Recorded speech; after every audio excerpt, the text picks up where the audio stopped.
Hi everyone, RN here. Growing up, the console I was introduced to first was the N64. I'm sure a lot of people could relate with me. I would play games on a fatback TV that made you feel static electricity before you even touched it. SNES and N64 was still everywhere, and I'd go to the swap meet to buy some cheap game cartridges for $5 a pop out of a sketchy tent set up by a van. Well, this led me to think of Legend of Zelda: Ocarina of Time and wonder, what is an ocarina? Well, before we continue, I want to thank my channel members, Morgan, Oscar Borjas, and Alex Billings. Thank you for your support. If you'd like to also support my Shed Studio and I, click the join button below this video. Alright, so first thing we have to discuss. Ocarina. Is it a real instrument? Yes.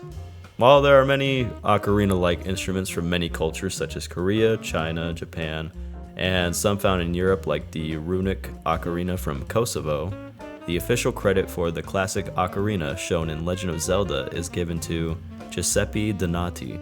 Invented in 1853 by 17-year-old Giuseppe Donati, who would make them out of clay in his hometown of Budrio, until later on when he'd moved to Bologna in 1878 and have the Budrio workshop there, that continued to be run by fellow musician of the Gruppo Carnistico, Cesare Vicinelli, after Donati would pass away in Milan at 88 years old.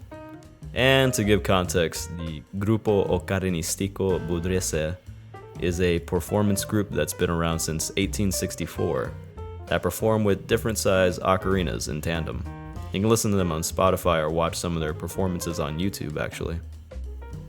Interestingly, there's a 4-hole ocarina invented later on in 1963 by a man named John Taylor from London, who looks like he's from Harry Potter, who figured out a fingering system that allowed a full octave to be played with just 4 holes, which is used for pendant ocarinas commonly, shown here.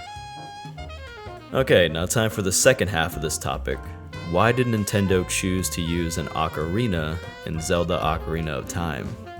Well, the creators of Ocarina of Time knew they wanted to use music to produce the magic throughout the game.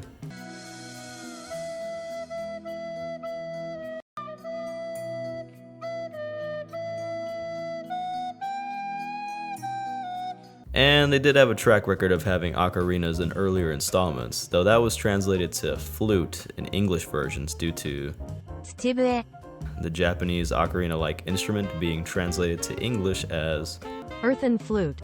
Though even with the ocarina being in earlier installments, one of the instruments they attempted to use first for Ocarina of Time was a reed pipe made from grass, but was eventually dropped for being too much trouble for developers, though they did use it in Twilight Princess. Smoke that grass. Getting back to the ocarina, Shigeru Miyamoto did like the instrument. Quoted in an interview, "I like international music such as Inca or Latin. I really wanted to put in an ocarina, it seemed really Zelda-esque." I agree, it does have a sort of fantasy feel to it. Another person who commented on it was Eiji Aonuma, who was one of the lead designers on Ocarina of Time, and said that another influence for choosing the ocarina was that it resembled the N64 remote slightly, which I guess makes sense if you count one of the legs of the remote as a spout and the buttons as holes of the instrument. In the end, Ocarina of Time would go on to be one of the most successful games and loved by millions, and cause an increase in demand for ocarinas in real life, and individuals to sell ocarina songbooks for the music from Zelda franchise. Anyway, that's all for this video. Thank you all for watching. I hope you all enjoyed a little dive into the world of Zelda and the ocarina. If you want to be a channel member, click the join button below this video. You get a custom badge next to your name and custom emojis for the comments. My name is RN, and I will see you next time. Peace.